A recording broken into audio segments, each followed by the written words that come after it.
अभिमान ना कीजिए। अभिमान किसका टिका, नाम बताओ। राज राजे रहे ना वो रानी रही, ना बुढ़ापा रहा ना जवानी रही, वस्तु हर एक आनी व जानी रही, अंत में लखपति को ना धेला जुड़ा, हंस जब भी उड़ा तो अकेला उड़ा। कोठी बंगले बने के बने रह गए, हीरे मोती धरे के धरे रह गए, ताजी भोजन बने के बने रह गए, अंत में लखपति को ना धेला जुड़ा, हंस जब भी उड़ा तो अकेला उड़ा।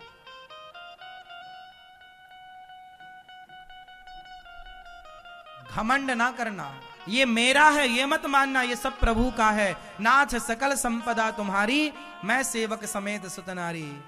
सब कुछ प्रभु आपका है। घमंड किसने किया? रावण घमंड में रहा, नाश हो गया। विभीषण भी लंका के राजा बने, पर विभीषण ने यह माना कि प्रभु ये संपदा आपकी है, हम तो आपकी आज्ञा से यहां आपकी सेवा में बैठे हैं। जो आपके पास संपत्ति है उसे अपना ना मानिएगा, सब भगवान का। ईश्वर ने हमें प्रसाद रूप में दिया है और उसका सदुपयोग करना है। इसलिए गौरी गोपाल आश्रम में यह दास अनिरुद्ध सबकी सेवा करता। 273 माताएं गौरी गोपाल वृद्धाश्रम में रहती हैं। हजारों लोगों के लिए अन्य क्षेत्र चलता, कोई भी आवे, धन का सदुपयोग करने का भाव हमारे ऋषि मुनियों ने, गुरुजनों ने सिखाया। हमने जो सीखा वो हम कर भी रहे। हम केवल कहते नहीं हैं, करके दिखाते हैं आपको।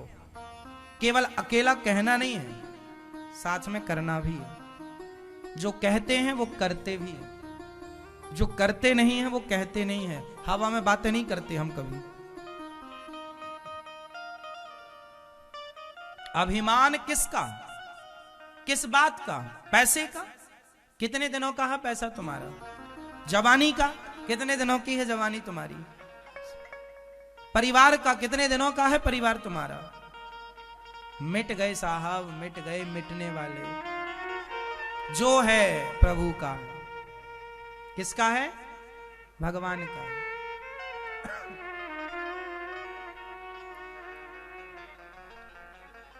कई बार हमें यह लगता है हम कर रहे हैं। एक राजा था, वो राजा बड़ा घमंडी था। उसने अपनी बेटियों से पूछा, 7 बेटियां थीं राजा की। सारी बेटियों को बुलाया, प्रजा को बुलाया, मंत्री संतरी को बुलाया। राजा बड़ा घमंड में बोला, क्यों, तुम किसका खाते हो? प्रजा बोली, सरकार आपका। गुरु से पूछा, किसका? गुरु जी भी बोले, आपका। मंत्री संतरी, किसका खाते हो?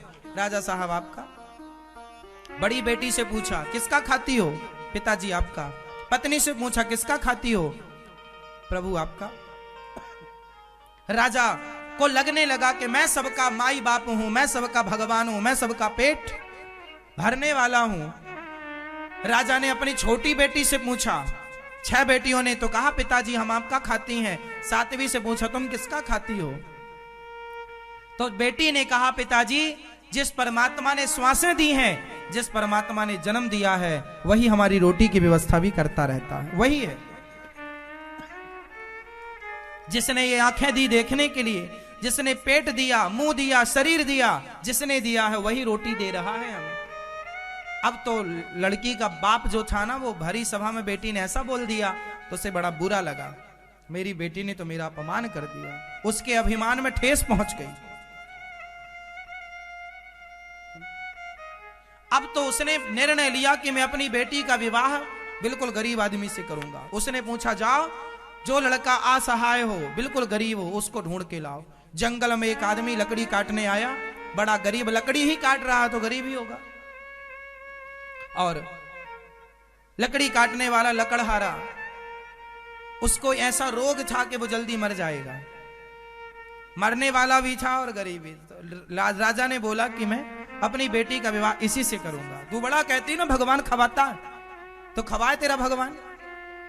लो भैया, 6 बेटियों का विवाह तो उसने बढ़िया राजकुमारों से किया, पर इसका विवाह जंगल में एक लकड़हारे से कर दिया जो मरने वाला था। और विवाह करके वहीं जंगल में दहेज में कुछ भी नहीं दिया। बोले, देख अब तेरा भगवान तुझे क्या खिलाता है, जन्म देने वाला।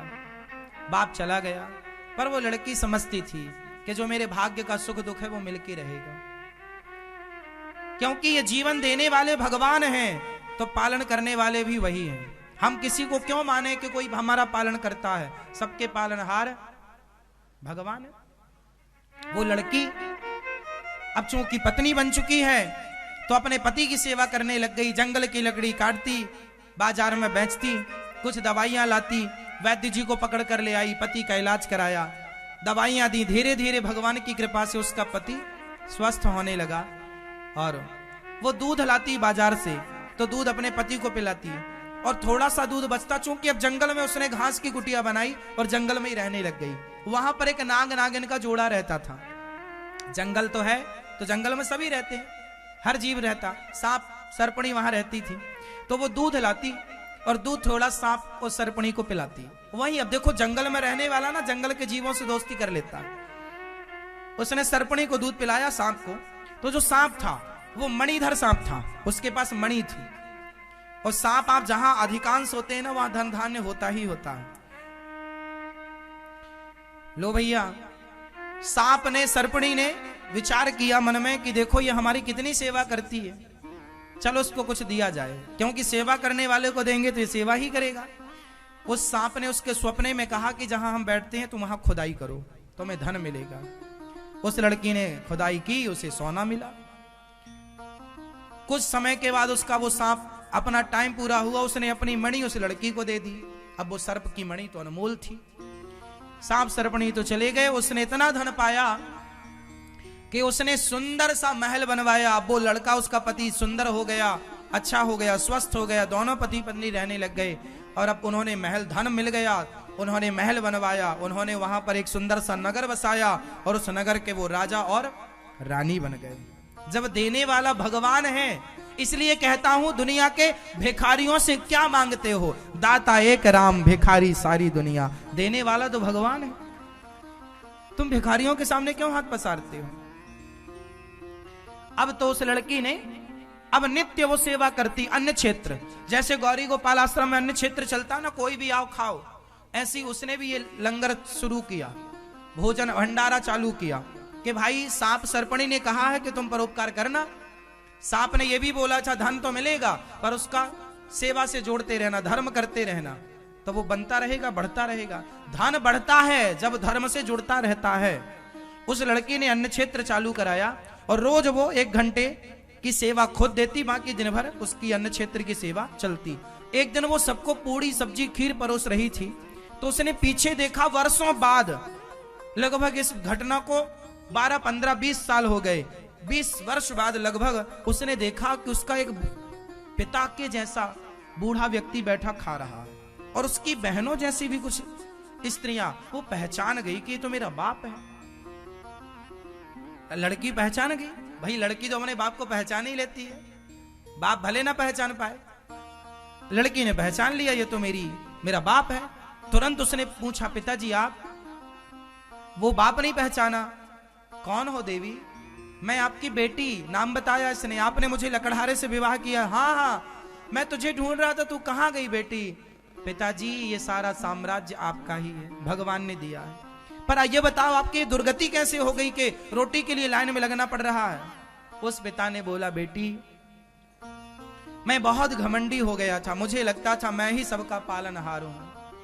मेरे घमंड ने सब कुछ नाश कर दिया, सब कुछ बर्बाद हो गया बेटी। समय ने ऐसी करवट ली कि जितना कुछ था सब कुछ नष्ट हो गया, और आज हम दर दर भटक रहे हैं 2-2 रोटी के लिए। दूसरे राजाओं ने आक्रमण कर दिया, सारा धन धान्य छीन लिया।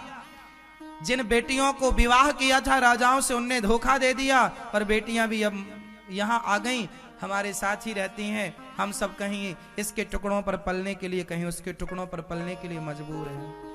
पिताजी हमने कहा था ना, ईश्वर ने दिया है तो उसे स्वीकार करो और ईश्वर का धन्यवाद दो। आपने अभिमान कर लिया, तो जब आपने अभिमान किया तो फिर ईश्वर ने दिखाया कि तुझे ये लगने लगा कि तू ही भगवान है, तुझे ये लगने लगा तू ही पालनहार है, तो ईश्वर ने जरा सी अपनी लाठी चला दी। और देखो आपने मुझे लकड़हारे से विवाह किया था, पर देने वाला जब देता है ना, छप्पर फाड़ कर देता है, और देने वाला जब देने को तैयार है तो कोई रोक नहीं सकता। ईश्वर है ना, इसलिए विश्वास जगत के पालनहार पर करिए। ये भिगमंगों से क्या मांगना, भगवान है। रोना है तो भगवान के आगे, कहना है तो भगवान से, भगवान से कहिए। किसी के आगे मत रोइए, किसी से कुछ ना कहिए, भगवान को अपना मानिए। वो द्रौपदी की सुनते हैं तो आपकी भी सुनेंगे, वो अजामिल की सुनते हैं तो आपकी भी सुनेंगे, वो सुदामा की सुनते हैं तो आपकी भी सुनेंगे। उन्होंने सक्को की सुनी, उन्होंने नरसी की सुनी। यदि नरसी की सुनी तो हमारी टेर भी सुनेंगे।